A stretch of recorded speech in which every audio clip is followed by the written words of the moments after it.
Welcome to Street Knowledge with Chris Graham. It is Monday, and on Mondays we talk NASCAR with Rod Mullins. And we got a lot to talk about from yesterday's race in Fontana, California. Rod, welcome. Hey, Chris, how you doing? I'm good. So Kyle Larson, dominant 2021, but he has a new ride this year. Anytime you change teams, and of course everybody's got new rides in one sense when you've got the new car out there. So there's that, there's the team, there's everything else.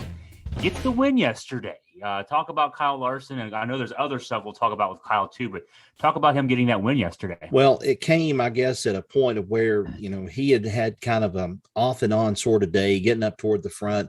You had a lot of others that had some good races on the day overall. You had Erik Jones, who led a number of laps. First time the 43, I think, had led since Bobby Labonte back in 2007. So it was great for a Petty car to be back out in front once again, at least satisfying some of the fans. But, Erik Jones just didn't have enough there toward the end of the race. Austin Dillon did really well. He finished in second place.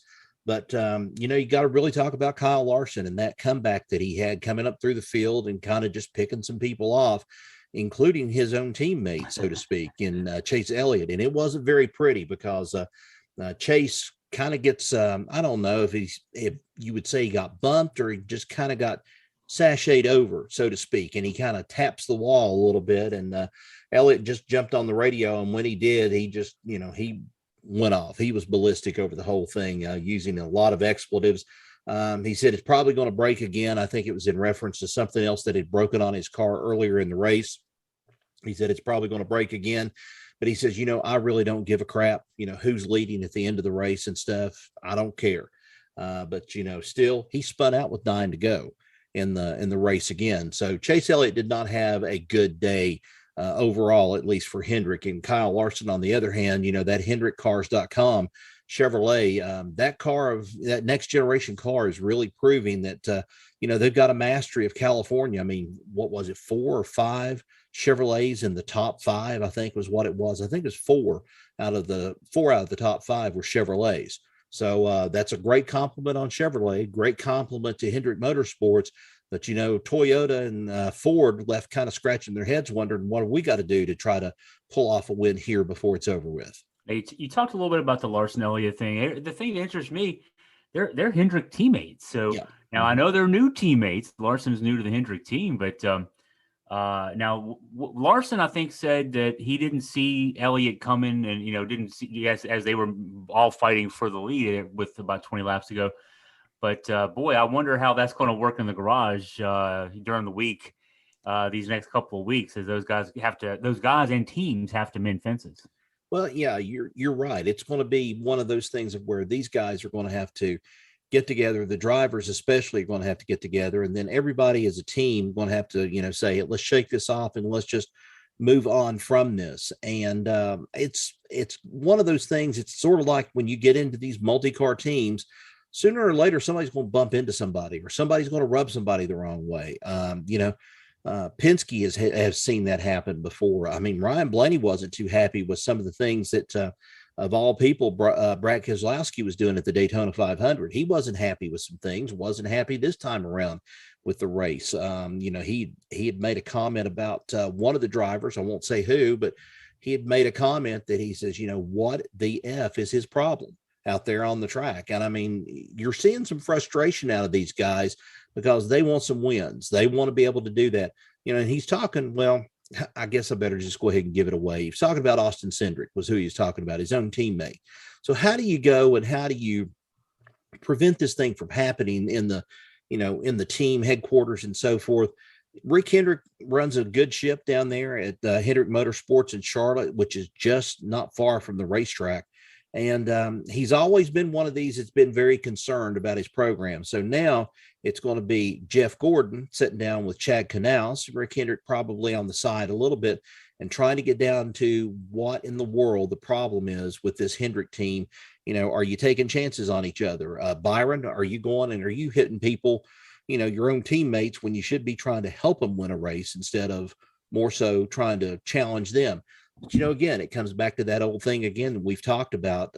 Nobody's friends. Nobody is kin to each other out there on the track. And some people have said, I'd wreck my old grandmother if I was out there on the track with less than 5 laps to go. So that's kind of what we're dealing with right here. It doesn't matter if you're teammates or what, you still got to face each other after the race is over with. There were even people trying to suggest that Elliott, when his second wreck there, but 9 laps to go, maybe he did that on purpose. Yeah. After the race, the folks were saying no. Both sides are saying no. But man, at the time, you had to start thinking. If he's that mad, but that shows you, like you said, he was pretty upset at how things transpired there. Yeah, and he made the comment too. He said, "I'll probably have to watch a replay to make sure I'm seeing the thing straight, to find out what he's talking about, because he knows one thing that happened, but can you say that Larson did that with, full intentions of trying to wreck him? I don't think that he did, but Fontana was very weird for these next generation cars this past weekend, as we'll talk about here a little bit later on with the qualifying and some of the spins and everything.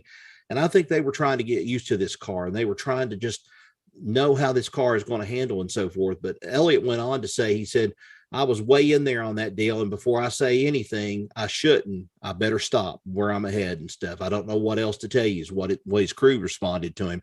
Said, don't know what else to tell you. But Elliott said, maybe I shouldn't say anything before I should, better think about this, because people are listening on the radio. NASCAR is listening on the radio, and Hendrick team is listening on the radio. So there's frustration that comes out, but at the same time, you've got to be able to get a hold of yourself and get calm and try to see what you can do about it. And, he's still a young racer, even though he's won a championship. And you could say, well, he's been on the circuit at least 4 or 5 years. True. But, everybody makes a mistake here and there and stuff. And you got to look at it from that perspective.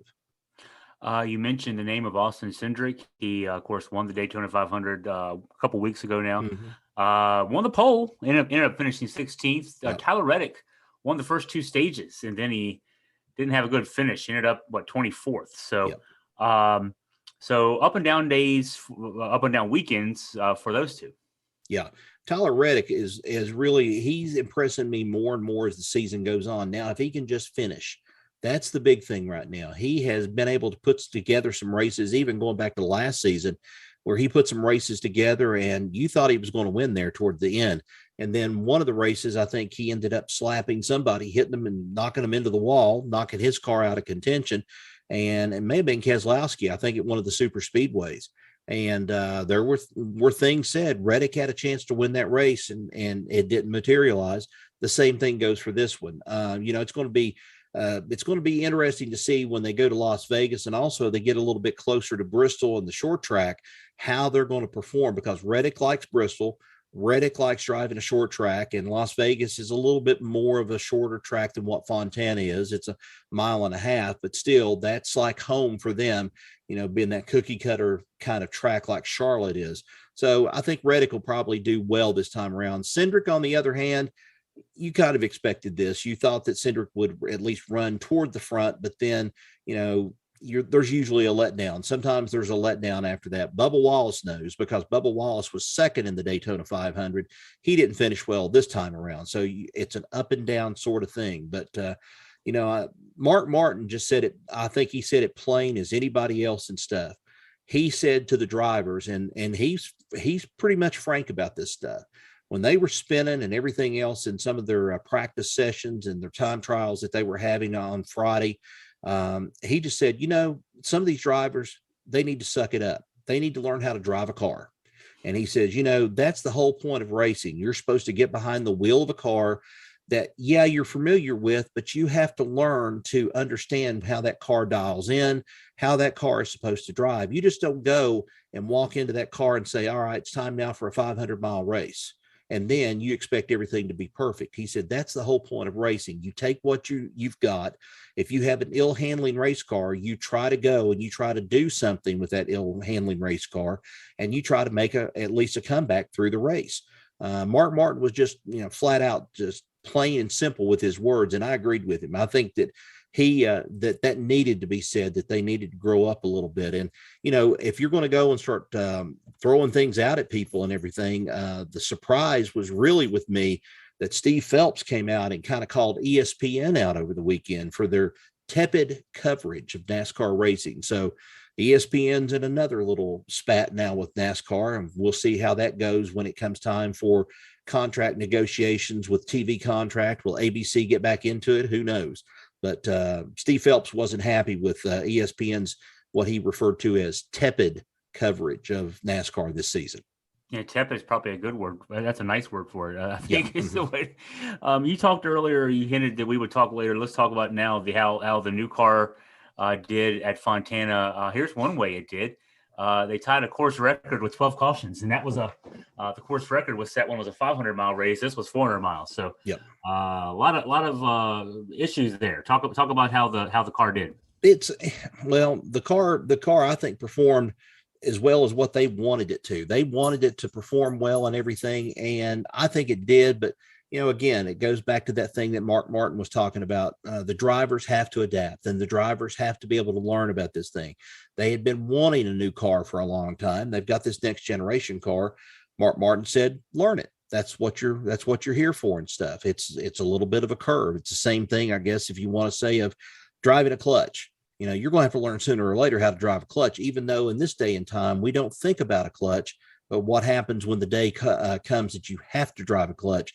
There's going to be a lot of people out there that's not going to know how to drive, even put their foot in on a clutch, know what it is. They'll think it's a second brake pedal or something. I don't know, maybe front wheels or back wheels. I don't know what they'll think, but that's kind of what we're facing. We've got young drivers right now out on the circuit. You've got some veterans that are out there, but some of these guys, they expect everything to be perfect on their car, and it's not going to be perfect. That's the whole purpose of racing. And it's kind of what I referred to here earlier. The car, I think, did well. I don't think it did bad. There's some things about maybe the tire issue about holding to the track and so forth. But other than that, I don't think there was a big problem with the car. And it's learning. We're only in the second race of the season, getting ready to go to the third race in Las Vegas. Now, if the whole thing was falling apart, then I could say, yeah, we need to go back and look at this car, but it's not doing that right now. You mentioned there were even issues during qualifying on Saturday, and reading about that, a number of guys spinning, a couple guys hitting the wall. I mean, you could tell this was going to be a race with a lot of cautions just based on how qualifying was going on Saturday. Yeah, and these cars are supposed to have a little bit more downforce with them, and I don't know if you saw the car that. I guess that was the car during the race. It was the Xfinity race, and it went airborne and lifted up, and you saw the bottom of it underneath it. It's nothing but a solid panel underneath, and there are vents in the back. And I didn't know that until I saw the car, a photo of the car. It looks like there's vents in the back, and it's to provide downforce. So when the car and any other kind of air comes through there, they go out through those vents on the backside. So it's kind of pushing that car down and keeping it with the downforce. And then the other thing is the bottom is sealed up completely until, if something goes wrong, it's not a place for air to be able to go up underneath that car and be able to pick it up. I think we probably would have seen one of the old cars maybe pick up and maybe slam into the wall really hard if we'd had the old car there. But this next generation car, I think, is going to prevent some of that. And I think that race at Daytona proved that. The car, I think it was Harrison Burton was who it was. Harrison Burton did not go airborne. He did lift up, but he did come back down to the ground pretty quickly. So I think they've got this thing figured out. It's just a matter of just trying to get used to it. And I think once they get this year under their belt, I think it'll be a lot better car next year for them to work on. So get us ready for Las Vegas this weekend on Sunday, 3:30 start. What can fans expect? Talk about the Vegas track, and I know it's again, we got the next generation car on another new track. It'll be the case for the next several weeks, obviously, until we get to some places where we go twice. So how do you think the car might fare there? What are the drivers saying? And maybe just get us ready for Vegas. They've done some testing at Charlotte, and they did some testing with the next generation car at Charlotte, and it did really well. Daytona, they did a lot of testing too, but they have done some, roundabout testing in some of these 1.5 mile tracks to just see how they will do. I think the bigger test on this car is going to come when they get to Circuit of the Americas, and we're going to find out how that really works here in the next couple of weeks. But right now at Las Vegas, we're expecting a track that's very similar to Charlotte. Of course, you're out in the desert. You've got that sand issue. Of course, it might be a little bit of sand on the track, but of course they'll try to keep it clean. But these cars, I think, are really adapted to Las Vegas. And I think once you race at a Charlotte, or you race somewhere like a Texas or somewhere else, you kind of get used to that configuration. Now the big thing's going to be, how well do they set this car up, or how do they set this car up for Las Vegas? Are they going to set it up with a kind of a Charlotte thinking on this? Are they going to, set it up with a Texas kind of setup? It's going to depend on how the pavement and how that track really rides, and they'll find that out when they do a couple little test sessions when they get out there before they do some qualifying. So, I expect a very close race again, especially at Las Vegas. Short track, yeah, I've got to say Toyota's probably going to pick up a win this time around. Always Kyle Busch or Kurt Busch always drives well at this track because it's their home track. But, we saw some things different out of some people last year. Martin Truex, he ran well at Las Vegas. So we might be able to see a Martin Truex victory before it's all said and done on the weekend. But, this season's wide open. I don't really think that there's anyone or any particular car team right now that is dominant, that is showing off. I think we just saw the car makers, though, show off a little bit this past weekend. I mean, we saw Ford win the Daytona 500 with Team Penske, and then you saw Chevrolet win this past weekend with Hendrick Motorsports. Now, it's only logical that Toyota, with probably Gibbs, somebody on Gibbs Racing or somebody in that Toyota frame of mind, will pull off a win on Sunday. But that remains to be seen. We'll just have to wait and see.